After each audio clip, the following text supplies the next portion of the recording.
L'Unic Star, le uniche pagliette antibatteriche in commercio, prodotte anche per i marchi più importanti, sia nazionali che internazionali. Bentrovati al Meteo.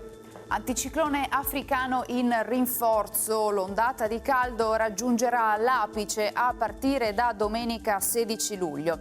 Vediamo insieme il dettaglio. Sul Veneto non mancherà il sole, il cielo sarà sgombro da nubi un po' su tutte le zone della nostra regione, qualche velatura in montagna. Temperature in aumento e oltre la media stagionale di qualche grado, minime tra 17 e 25, massime sui 31-36 gradi. Ci spostiamo ora sul Friuli Venezia Giulia, anche in questo caso cielo in genere sereno, possibili nubi di passaggio al pomeriggio sulle Alpi, specie anche sulle zone interne verso il Cadore e il Comelico. Temperature minime tra 20 e 23 gradi, massime sui 31-33 gradi. Infine diamo uno sguardo alla situazione del Trentino Alto Adige. Sarà anche in questo caso molto soleggiato, come ci mostra la grafica, solo con qualche velatura. Temperature minime intorno ai 20-22 gradi, massime sui 34 all'incirca.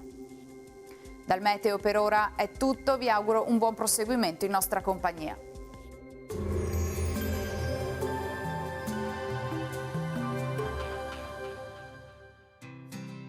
L'Unic Star, le uniche pagliette antibatteriche in commercio, prodotte anche per i marchi più importanti, sia nazionali che internazionali.